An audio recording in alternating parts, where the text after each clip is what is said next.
We officially just wrapped up day number 3, and I feel refreshed, replenished, recalibrated, restored, re-inspired, and it just keeps getting better by the day. And my practice of meditation is getting better by the day, and the way that I feel, the way that I connect, everything is getting better by the day.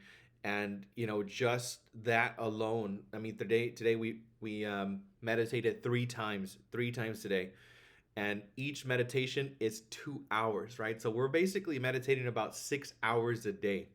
I've never meditated 6 hours a day. The most that I've ever meditated is 30 minutes in one day. So the fact that, we're just spending this time, and I'm spending this time here, just meditating and, just being connected with myself is what I've really been finding is that my energy is going through the roof. I am so energized and invigorated and inspired and clear minded and peaceful. I have a peace that is all, that I'm really present to. Um, Major takeaways today, major takeaways. And, with everything, thoughts are a form of vibration, right? That was one of the takeaways. And vibration is everything in the universe that we could see is vibration. And the this physical reality is actually the slowest vibration, because that way we can actually see it. This whole, universe, and this whole planet is basically a light matrix, and this light matrix has been slowed down so much that we can actually see each other, in front of one another, the way that we are.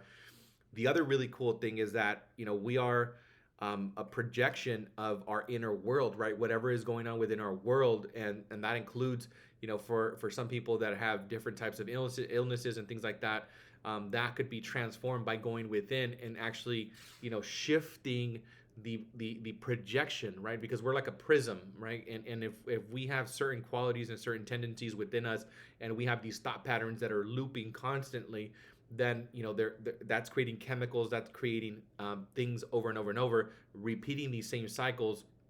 So therefore, in this physical reality, it keeps showing up because we keep honoring that same story, we keep honoring that same, habit, we keep honoring that same chemical over and over and over. So we have the ability to heal ourselves. I mean, there was a study that was done. I mean, there's about I think about 50, 60 different people that are in this event, where we're going to be going into something else tomorrow, where we're actually going to do a live healing. So I'm just blown away by the things that are already happening, and I can only imagine what's going to happen tomorrow. And we also went over, just how the world is in different levels of vibration, right? We have about, 7 different layers of vibration, and also, interesting enough, these 7 levels line up with our 7 chakras in our system, right? And if you don't know what chakras are energy centers within our body that start off at the base of our spine, and it goes all the way to the top of our skull. And there we have one here, we have one right around here, the pineal gland. We have one, in our throat. We have one in our heart. We have one in the pit of our stomach. We have one right above the belly button, one right underneath the belly button, and then one in our, our sexual center at the bottom. So those are the 7 different regions, and energy is trapped within some of these regions. And when we operate normally in the world, we're basically performing from survival. So it's the chakra systems from below the heart. We're rarely operating from the heart and above. It's always from the heart and below. So this energy gets trapped in these different energy centers, and when you are working and maneuvering in life with that vibration and that energy, it's very difficult for you to manifest things in your life, right? Like, you may want to work towards something, and it's going to take you a long time. I'm guilty of that because I was unaware, right? I was basically, building my business for a long time from survival, because that's all I knew, right? I didn't know that I can go into the field of possibilities and take the time to create a practice where I can actually create my reality, and therefore, everything starts to manifest in my life faster. The way that we're doing it, it's mostly the opposite. We go to work, we grind, we're knocking on doors, and we're keep knocking on the same door until we basically shut that thing down, or we knock it down. And obviously that works, right? Because the majority of the world is working that way. But is it the most optimal? from my perspective, based on what I just learned, absolutely not. When you start to move up the system and you start to operate from the heart and higher, the your life experience becomes more graceful, more in tune, and things that you would think are miraculous and unexpected completely start to happen. You start to experience synchronicities. And synchronicities I've actually talked about in the past, and even leading to this event, I had so many synchronicities showing up in my life every single day. I would see stuff like 1111, 444, 333, 222. I would think about something and then I would see the person. I mean, things were happening like this all the way up until this event. And I'm still getting these things, right? I'm learning something in the seminars, then I get a text from somebody that's asking me for the same thing that I just saw.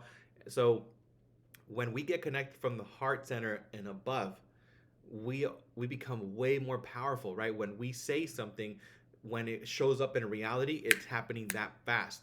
So when you're trying to manifest from the lowest chakra, right, which is the base, from survival, from that and to the divine, we have a very very big gap, right? So the manifestation is going to take you a lot longer for you to create it. When you start to elevate your creation from the heart and above, you're closer to the divine, from here to here. So therefore the manifestation starts to happen a lot faster, because just because of proximity, you're manifesting from a different perspective. Today actually, when we did a meditation, I really I felt like I got out of my own body, and I really got connected, to different energies, which I'll share here. But just one, I just looking at my notes right now. When you create from matter, it's slow. When you create from the field, it's fast. Right? Joe was talking about several of his experiences where he was literally thinking about, in one of his meditations, he thought about a red rose, and he just said like, I just he saw this red rose. He finished his meditation. He went outside, and because there was some branches that were kind of falling down on his rooftop, because there was like a pretty severe storm. So he went outside. He started to climb in the tree. He started to cut down the branches. That way it doesn't damage the roof. And all of a sudden, there's a van that drives up and literally parks right underneath the tree where he's cutting these branches.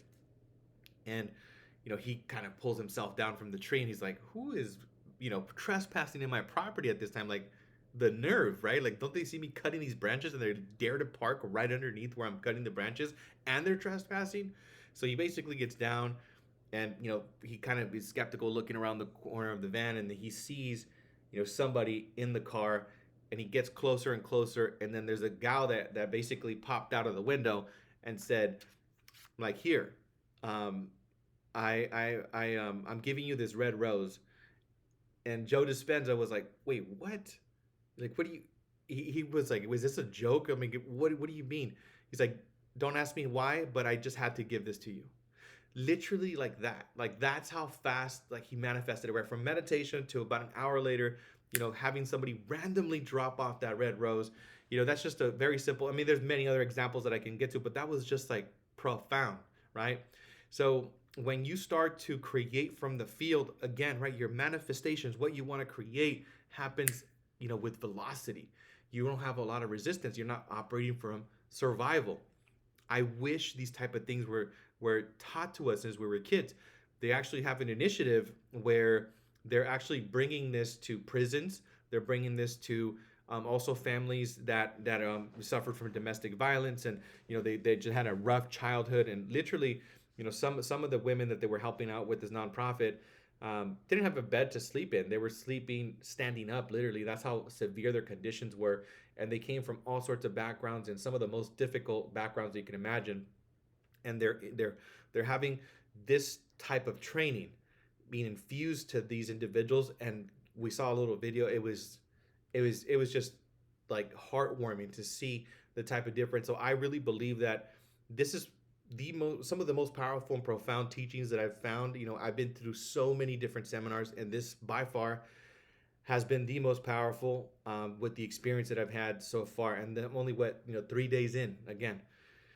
So, um, today when we went into the meditation, we were going into energies of healing, we were going into energies of miracles, we were going into energies of the mystical, right? And as soon as we went into these different energies, I felt the different energies in my heart, and my breathing started to alter between the types of energies that we were processing.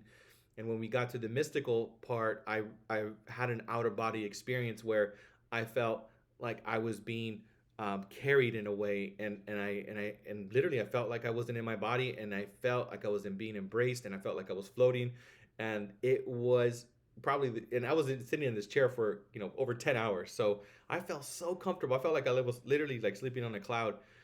But from that experience, I mean, I just, again, this was through meditation, right? I was doing the sequence, and I was also doing some breath, and got to these levels of